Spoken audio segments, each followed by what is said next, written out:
الرحیم۔ اب اکثر یہ افراد جو ہے سوال کیے ہوئے ہیں جس کا جواب دینا ضروری ہے کہ نماز شب کیا مغرب کے بعد پڑھ سکتے ہیں یا نہیں پڑھ سکتے، یعنی نماز مغربین پڑھنے کے بعد نماز شب کی ادائیگی ہو جائے گی یا نہیں ہو جائے گی۔ تو دیکھیے، اس سوال کا جواب جاننے سے پہلے اس چیز کو آپ جان لیں کہ نماز شب تمام مستحبی نمازوں میں سب سے بہترین نماز ہے،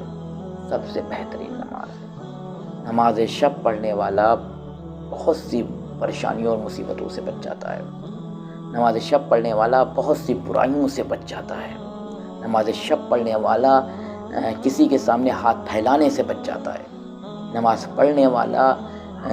بڑے صدمات سے بچ جاتا ہے۔ اگر کوئی شخص نماز شب کے پابند ہے، بہت اور قرآن کہہ رہا ہے وَمِنَ اللَّيْلِ فَتَهَجَّدْ بِهِ نَافِلَةً لَكَ عَسَىٰ أَن يَبْعَثَكَ رَبُّكَ مَقَامًا مَحْمُودًا۔ یہ قرآن کا ذکر ہے کہ پیغمبر کو آپ کو مقام محمود پر فائز کیا ہے۔ تو قرآن نماز شب کی فضیلت بیان کر رہا ہے، تو آپ اس نماز کی اہمیت ہو جائے۔ اس نماز کا جو اول وقت ہے وہ نماز فجر سے پہلے یعنی نماز فجر ہو رہی ہو، اذان فجر ہو رہی ہو اور انسان جو ہے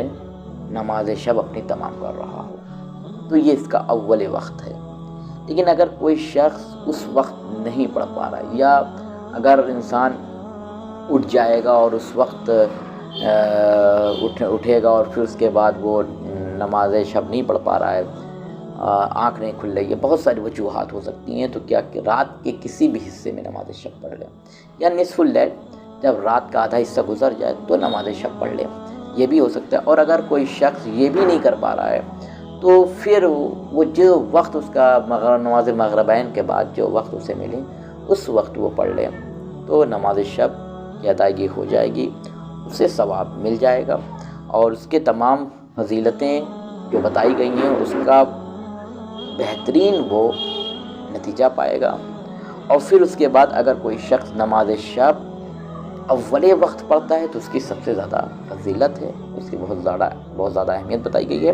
لیکن اگر کوئی شخص نہیں پڑھ پا رہا ہے اور نماز مغربین کے بعد ہی نماز شب پڑھنا چاہ رہا ہے تو نماز شب وہ پڑھ سکتا ہے، کوئی حرج نہیں ہے۔ لیکن اگر کوئی شخص نماز شب بھی نہیں پڑھ پا رہا ہے، یعنی نماز شب ہی نہیں پڑھ پا رہا ہے وہ، تو اب اسے چاہیے کہ کسی بھی رات کے کسی بھی حصے میں ایک رکعت نماز وتر ضرور ادا کرے، ایک رکعت نماز وتر ادا کرے تو اللہ اسے جو ہے تمام پریشانیوں اور مصیبتوں سے بچائے گا۔ والسلام علیکم ورحمۃ اللہ وبرکاتہ۔ تمام مومنین سے گزارش ہے ہماری ویڈیوز کو شیئر کریں، ہمارے چینل کو سبسکرائب